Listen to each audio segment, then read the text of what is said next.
Welcome student. आज हम discuss करेंगे +1 क्लास का टॉपिक मैथ्स के टॉपिक से हम डिस्कस करेंगे आज एक्सरसाइज 5.2। तो कॉन्सेप्ट नंबर फर्स्ट पे हम डिस्कस करते हैं। पहला जो हमारे पास पॉइंट रहेगा वो हमारे पास है आर्गरेंड प्लेन। प्लेन के बारे में हम डिस्कस करेंगे एंड पोलर रिप्रेजेंटेशन। ठीक है, और हम किसको रिप्रेजेंट करेंगे? पोलर रिप्रेजेंटेशन को हम रिप्रेजेंट करेंगे, पोलर रिप्रेजेंटेशन।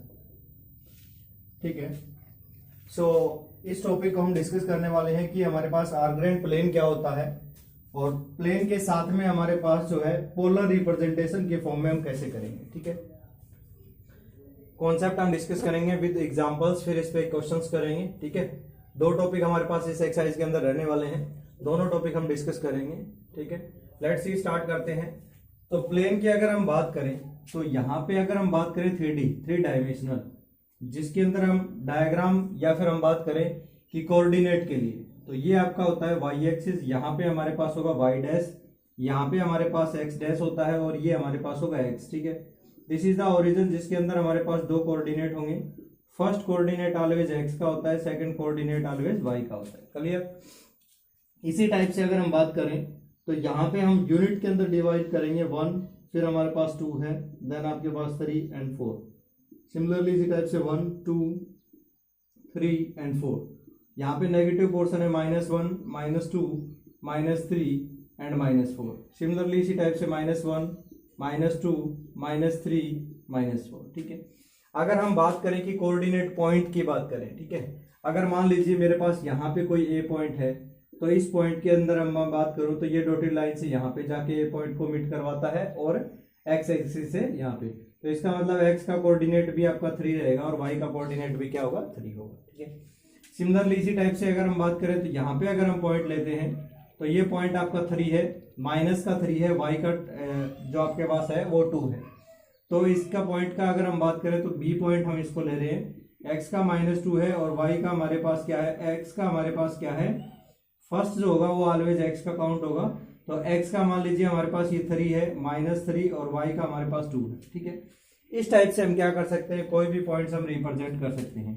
सिमिलरली इसी टाइप से अगर हम बात करें तो सी पॉइंट है, जिसके अंदर अगर हम बात करें ये पॉइंट अगर हम बात करें तो 3 है एक्स का, और वाई की अगर हम बात करें तो -4 है। ठीक है, यहाँ पे अगर हम बात करें कोई भी डी पॉइंट लेंगे तो इस पॉइंट की अगर हम बात करें तो एक्स का पॉइंट हमारे पास 3 है, वाई का हमारे पास -1 है। ठीक है, तो इस टाइप से हम क्या कर सकते हैं? कोई भी कोऑर्डिनेट पॉइंट को रिप्रेजेंट कर सकते हैं। ठीक है, आर्गरेंड प्लेन के अंदर हम प्लेन एक्सिस है, ये एक्स एक्सिस है, ये वाई एक्सिस है। ठीक है, this is the x axis of first quadrant, ये आपका सेकंड क्वाड्रेंट है। यहाँ पे अगर हम बात करें थर्ड क्वाड्रेंट है, फिर अगर हम बात करें कि फोर्थ क्वाड्रेंट है। ठीक है, इसी टाइप से हमारे पास अगर हम बात करें कि फोर्थ क्वाड्रेंट के बाद में इसी टाइप से अगर हम बात करें कि कोऑर्डिनेट की बात करें तो यहाँ पे हम बात करें तो फर्स्ट कोऑर्डिनेट हमारे पास, फर्स्ट क्वाड्रेंट की बात करें तो हमारे पास x, O and y, this is lies in first quadrant. अगर हम सेकंड की बात करेंगे तो सेकंड मेरे पास क्या होगा? X, O and y dash, this is the lies in second quadrant. Third अगर हम बात करें एक्स, एक्स डैश और फिर हमारे पास वाई। ठीक है, यहाँ पे एक्स डैश आएगा और ये वाई है, this one x dash and O and y, so lies in second quadrant. Third quadrant की अगर हम बात करें तो हमारे पास होगा x dash, O and y dash, lies in third quadrant. And अगर हम बात करें फोर्थ क्वाड्रेंट की बात करेंगे तो फोर्थ क्वाड्रेंट में मेरे पास x and y dash lies in fourth quadrant. इस टाइप से हम क्या कर सकते हैं? कोऑर्डिनेट पॉइंट को रिप्रेजेंट कर सकते हैं। ठीक है, तो आई होप आपको यहाँ तक समझ में आ गया होगा। ये हमारे पास जो है प्लेन को कोऑर्डिनेट के फॉर्म में अगर हम रिप्रेजेंट करें तो आप किस टाइप से इसको रिप्रेजेंट कर सकते हैं। ठीक है, यहां तक नोट करें, फिर हम आगे करेंगे टॉपिक को। ठीक है, so let's see next point पे हम डिस्कस करेंगे कि हमारे पास कोऑर्डिनेट की ज्योमेट्री के अंदर, जिस पे हमने डिस्कस किया कि कोऑर्डिनेट पॉइंट्स को किस टाइप से और कौन से क्वाड्रेंट में लाई करते हैं। ठीक है, ये आगे वाला जो टॉपिक इसमें रहेगा, जो क्वाड्रेंट हम बात कर रहे हैं वो आपका quadrant first, second, third, fourth, और पोलर फॉर्म में हम sine theta, cos theta, trigonometry का थोड़ा सा पोर्शन रहेगा। सो आपको रिवाइज करना पड़ेगा 10th का, जिसके अंदर हमें ट्रिग्नोमेट्री की बात करें। ठीक है, let a complex number let a complex number z is equal to x plus में iota y, this is the real part and this is the imaginary part. ये रियल है और इमेजिनरी पार्ट है, ठीक है। किसके इक्वल होगा? x iota y that is equal to under root of x का स्क्वायर एंड y का स्क्वायर, ठीक है। इंग्रेडिएंट के अंदर अगर हम बात करें कोऑर्डिनेट के लिए, तो ये आपका x axis x dash, this is the y and y dash, तो ये हमारे पास ओरिजिन है जिसका coordinate 0 0, the first coordinate x and second coordinate is y। Let करते हैं P पॉइंट जिसका कोऑर्डिनेट एक x है और दूसरा हमारे पास क्या है y। इस पॉइंट के साथ में अगर हम बात करें ज्वाइन करवाते हैं P पॉइंट से, ठीक है। तो P पॉइंट से अगर हम बात करें ज्वाइन करवाते हैं तो P पॉइंट के कोऑर्डिनेट एक x है दूसरा y है। O कोऑर्डिनेट की बात करें तो उसके कोऑर्डिनेट क्या होंगे? 0 0। जिसका ओरिजिन अगर हम बात करें तो हमारे पास x का भी हमारे पास क्या होता है? 0 होता है एंड y का भी हमारे पास क्या होता है? 0 होता है, ठीक है। तो इस टाइप से अगर हम बात करें डिस्टेंस की, ठीक है, डिस्टेंस की बात करें, O और P की अगर डिस्टेंस की बात करें तो OP का जो डिस्टेंस हमारे पास रहेगा, this is the distance of under the root of x minus x1। Simple 10th class में जो डिस्टेंस फॉर्मूला, कोई भी दो पॉइंट है उनका डिस्टेंस अगर हमें निकालना है तो फॉर्मूला रहेगा x2 माइनस x1 का whole square plus y2 minus y1 का होल स्क्वायर, ठीक है। सो इसी टाइप से इसने दिया हुआ है कि जो पॉइंट हमारे पास है सेकंड पॉइंट, वो आपका ओरिजिन है, ठीक है। ओरिजिन है मतलब 0 0। तो यहाँ पे अगर हम बात करें तो ये कोऑर्डिनेट हमारे पास होंगे x माइनस 0 का होल स्क्वायर प्लस में हमारे पास y माइनस 0 का होल स्क्वायर। तो क्या आ जाएगा? Under the root of x का स्क्वायर प्लस में क्या आएगा? y का स्क्वायर, जो हमने राइट किया हुआ है, ठीक है। तो इस टाइप से हमारे पास जो है ओरिजिन के साथ में ये काउंट होगा, ठीक है। तो कॉम्प्लेक्स नंबर हमारे पास क्या होता है? z is equal to x plus में आयोटा y। आपको अभी जो यहाँ पे डिस्कस करना है वो है कंजुगेट, ठीक है। तो कंजुगेट का सिंबल अगर हम बात करें तो z पे बार रहेगा, x प्लस में आयोटा y का कंजुगेट करेंगे। कंजुगेट का मतलब है जो रियल पार्ट है और इमेजिनरी पार्ट है उसके बिटवीन साइन है चेंज हो जाएगा, ठीक है। तो इसको हम क्या बोल सकते हैं? कंजुगेट बोल सकते हैं, ठीक है। कंजुगेट के बाद में जो हमारा आंसर आएगा वो आएगा और इस बार को हम क्या बोल सकते हैं? कंजुगेट, ठीक है। तो इस टाइप से हमारा पॉइंट नंबर फर्स्ट जो टॉपिक हमारा है वो कंप्लीट हो गया है। अभी हम बात करने वाले हैं पोलर फॉर्म के बारे में। ये पोलर रिप्रेजेंटेशन में अगर हम बात करें तो पोलर रिप्रेजेंटेशन में हम यूज करेंगे कोस थीटा और साइन थीटा के साथ में। देखिए कैसे यूज करने वाले हैं। आर कोस थीटा हमारे पास जो रहेगा दिस वन। अगर हम बात करें कॉम्प्लेक्स फॉर्म के अंदर तो ये होता है z is equal to r cos theta and plus में हमारे पास iota and r sine theta. ये जो फॉर्म है वो हमारे पास एक पोलर फॉर्म है, ठीक है। ये कैसे कहाँ एक्सप्लेन करेंगे वो हम अभी डिस्कस करने वाले हैं, ठीक है। तो सबसे पहले अगर हम बात करें कि हमारे पास z अगर ये हमने लिया तो z किसके इक्वल होता है? x प्लस आयोटा y के इक्वल होगा, क्लियर। तो आप मान लीजिए ये इक्वेशन फर्स्ट है और इसको मान लीजिए इक्वेशन नंबर 2 है, ठीक है। ये हम रिप्रेजेंट कर रहे हैं पोलर फॉर्म। पोलर रिप्रेजेंटेशन का बात कर रहे हैं, पोलर रिप्रेजेंटेशन कैसे करेंगे।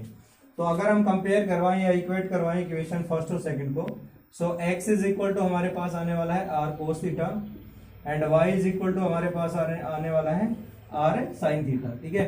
यहाँ आपको क्वेश्चन के अंदर कुछ ना कुछ स्टेटमेंट मिलेगी, ठीक है। अभी हम इस पे एग्जांपल भी करेंगे और हमें इसमें निकालना क्या है? मॉडुलस और प्रिंसिपल आर्ग्यूमेंट्स निकालना है, ठीक है। और पोलर फॉर्म में रिप्रेजेंटेशन करना है। इस टाइप से हमने क्वेश्चंस करना है, ठीक है। इस फॉर्म को बोलते हैं पोलर रिप्रेजेंटेशन, ठीक है।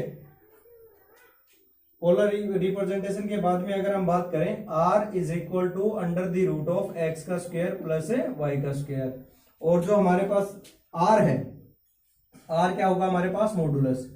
r क्या होगा हमारे पास? मॉडुलस होगा। मॉडुलस की बात करें, अगर हम बात करें मॉडुलस रिप्रेजेंटेशन के अंदर, तो मॉडुलस हमारे पास जो है, हाँ मॉडुलस अगर हम बात करें ये हमारे पास होगा मॉडुलस, ठीक है। मॉडुलस, और इसको मॉडुलस को इस टाइप से हम डिनोट करेंगे। इट इज डिनोटेड बाय, यानी आप इसको डिनोट कैसे करेंगे? z mode. ये है मॉडुलस हमारे पास, clear.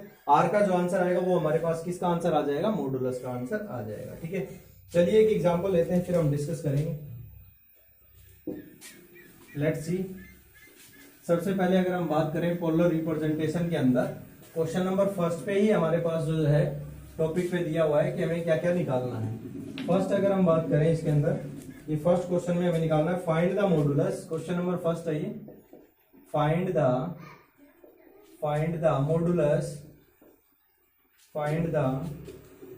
Modulus and the argument और हमें मॉडुलस के बारे में डिस्कस करना है ऑफ द कॉम्प्लेक्स नंबर। ये हमारा क्वेश्चन रहेगा, कॉम्प्लेक्स नंबर। क्लियर?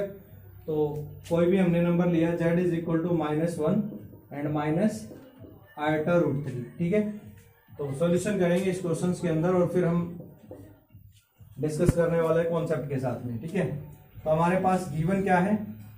गिवन हमारे पास है z इज इक्वल टू -1 -√3। ठीक है, इसको मान लेते हैं कि this is the equation first. ठीक है, फिर हम लिखेंगे पोलर फॉर्म। पोलर फॉर्म होती है हमारे पास r cos थीटा प्लस में r और फिर हमारे पास साइन थीटा। ठीक है, साथ में इसके आयोटा आएगा। क्लियर? इक्वेट करवाएंगे इक्वेशन फर्स्ट और सेकंड को, कंपेयर करवाएं या इक्वेट करवाएं। ठीक है, या फिर अगर हम बात करें r cos थीटा की वैल्यू और r sin थीटा की वैल्यू, तो हमारे पास इक्वेशन फर्स्ट और सेकंड से जब कंपेयर करवाते हैं तो हमारे पास r cos थीटा की जो वैल्यू है वो -1 है और हमारे पास r sin थीटा की वैल्यू है वो माइनस का क्या है, √3। क्लियर?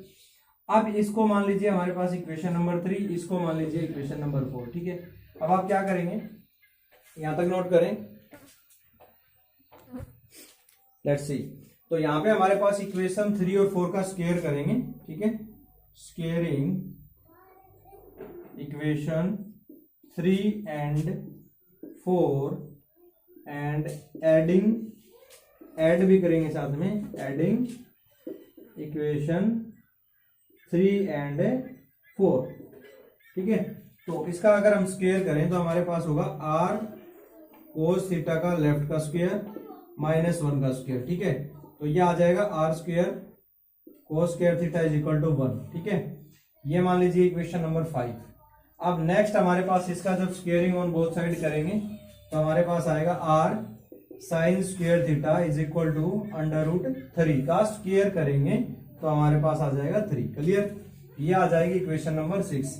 अब 5 और 6 को इसके साथ में ऐड कर देंगे। ठीक है, यानी जो नई इक्वेशन है, वैसे 3 और 4 का स्क्वायर करके ऐड करेंगे तो ये इक्वेशन बनाने की जरूरत नहीं है। ठीक है, r cos square theta and r sin square theta is equal to 1 plus में 3। अब दोनों में r कॉमन है तो ये आएगा r common cos square theta और ये आएगा sin स्क्वायर थीटा 4। ये एक आइडेंटिटी होती है cos स्क्वायर थीटा प्लस में sin square theta is equal to 1। ठीक है, ये ट्रिग्नोमेट्री के अंदर एक आइडेंटिटी है। तो r square theta is equal to 4 and r is equal to 2। तो ये हमारे पास जो 2 है, या अगर हम बात करें r की वैल्यू है, ये मेरे पास आ चुका है मॉडुलस। ठीक है भाई, ये आ चुका है मेरे पास मॉडुलस। तो यहां तक इस क्वेश्चन में पूछा गया फाइंड मॉडुलस, तो मॉडुलस तो आ गया 2। अब आर्ग्यूमेंट और बताना हमें, प्रिंसिपल आर्ग्यूमेंट अगर हम बात करें तो उसको हमें सॉर्ट आउट करना है। ठीक है, तो प्रिंसिपल आर्ग्यूमेंट और निकाल लेते हैं। यहां तक हमारे पास क्वेश्चंस में r की वैल्यू आ चुकी है। r की वैल्यू आने के बाद में हमारे पास क्या है, प्रिंसिपल आर्ग्यूमेंट आपको निकालना है। तो हमारे पास दो फॉर्म थी, एक तो था r cos theta is equal to -1, एक था r sin theta is equal to √3। ठीक है, ये था हमारे पास प्रीवियस लाइन के अंदर। क्लियर? अब यहां r की वैल्यू रखेंगे तो क्या आएगा, 2 and cos theta is equal to -1। Next step में आपका आएगा cos theta is equal to -1/2। यहां पे मेरे पास 2 रखेंगे, 2 sin theta is equal to √3।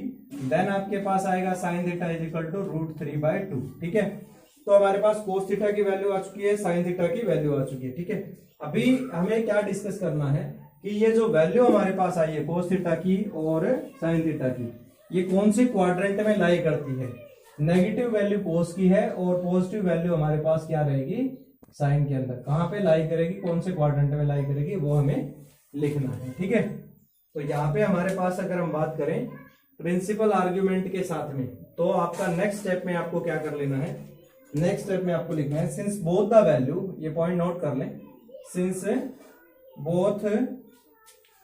Both the values, जो हमारे पास वैल्यूज गिवन है of sine theta and next हमारे पास है कोस थीटा, ठीक है, are negative and sine theta and positive जो हमारे पास है, sine theta and cos theta are negative, ठीक है, and sine theta and cos theta negative lies in, कहां लाई करेगा, लाइज इन थर्ड क्वाड्रेंट, ठीक है। थर्ड क्वाड्रेंट के अंदर अगर हम बात करें तो ये लाई करेगा, ठीक है। ये आपका टॉपिक तभी क्लियर होगा जब आपकी 10th क्लास की ट्रिग्नोमेट्री कंप्लीट होगी, ठीक है। तो हमारे पास क्या होता है, प्रिंसिपल आर्ग्यूमेंट में थर्ड क्वाड्रेंट बता देता हूं एक बार में, 0 दिस वन 90, फिर हमारे पास है 180, यहाँ पे हमारा 270 एंड दिस वन 360। तो ये आपका क्वाड्रेंट नंबर थर्ड है, यहाँ पे पाई से लेके और ये हमारे पास 2π/3, ठीक है। लेकिन ये प्रिंसिपल वैल्यू में लाई नहीं करता, तो आपके पास क्या आएगा, ठीक है, लाई नहीं करता तो आप इसको लिखेंगे माइनस, नेगेटिव है, माइनस का 2π/3, ठीक है। तो हमारे पास आ जाएगा, रिजल्ट आएगा नेगेटिव, क्लियर। ये 2π/3 हमारे पास कब आएगा, ये पाई में से माइनस करेंगे π/3, कैसे आएगा देखिए, एलसीएम लेंगे 3, तो यहाँ पे हमारे पास 3π माइनस पाई, तो 3π में से 1 पाई जाएगा तो 2π डिवाइड बाई 3, यानी हमें क्या कर लेना है, ये आंसर है 2π/3। ये थर्ड क्वाड्रेंट तक लाई करता है, तो यहाँ पे हमारे पास ये नेगेटिव आपका एज इट इज रहेगा और 2π/3, ठीक है। तो यहाँ पे अगर हम बात करें आर्ग्यूमेंट, तो जो हमारा आर्ग्यूमेंट रहेगा, आर्ग्यूमेंट हमारे पास जो है वो आ जाएगा माइनस का 2π/3, और मॉडुलस हमने निकाल लिया था, दो चीजें हमें निकालनी थी, मॉडुलस हमारा r था वो था 2 और आर्ग्यूमेंट हमारा माइनस का 2π/3, ठीक है। अगर इसको पोलर फॉर्म में लिखेंगे तो क्या लिखेंगे, r cos थीटा प्लस में r iota and sine theta, तो हमारे पास 2 cos और नेगेटिव एंगल हमारे पास कोस का कभी होगा नहीं, 2 आयोटा और साइन, और फिर हमारे पास माइनस का 2π/3, ठीक है। तो फाइनली इस रिजल्ट को अगर हम बात करें तो आंसर हमारे पास आ चुका है, सिर्फ इसको आगे नेक्स्ट टाइप का जो क्वेश्चन बनेगा उस फॉर्म में हम लिख रहे हैं इसमें, ठीक है। तो ये आएगा 2 cos 2π/3, ये नेगेटिव अगर कोस एंगल है ट्रिग्नोमेट्री के अंदर, ट्रिग्नोमेट्री जब हम करेंगे फिर इसको अच्छे से डिफाइन करके अगेन पढ़ेंगे, ठीक है। तो क्या होगा हमारे पास, कोस नेगेटिव एंगल है तब भी इसका आंसर जो है पॉजिटिव आएगा भाई, ठीक है। तो हमारे पास क्या आएगा, z is equal to 2 cos 2π/3 and plus में हमारे पास आ जाएगा 2 आयोटा, और फिर हमारे पास ये नेगेटिव यहां साइन होगा तो ये साइन माइनस का आ जाएगा एंड साइन 2π/3। तो देखिए 3 आंसर आ चुके हैं।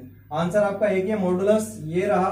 प्रिंसिपल आर्ग्यूमेंट आपका क्या था, 2π/3 नेगेटिव का, और पोलर फॉर्म में तो ये आपका नेक्स्ट टाइप का जो क्वेश्चन आएगा वो हम करेंगे नेक्स्ट पार्ट के अंदर, जिसमें हमें इसी टाइप पे बात करनी है, इसी प्रोसेस को दोबारा अप्लाई करनी है, ठीक है। इंपॉर्टेंट टॉपिक है आपका पोलर फॉर्म के अंदर रिप्रेजेंट करना मॉडुलस एंड आर्ग्यूमेंट, ठीक है। तो नेक्स्ट पार्ट में हम डायरेक्ट क्वेश्चन करेंगे, ये फर्स्ट क्वेश्चन था, इससे आगे वाले क्वेश्चन हम नेक्स्ट पार्ट के अंदर करेंगे, ठीक है। अगर आपको क्वेश्चन समझ में आ रहा है तो वीडियो को लाइक करें, शेयर करें और चैनल को सब्सक्राइब करें। Thank you for watching.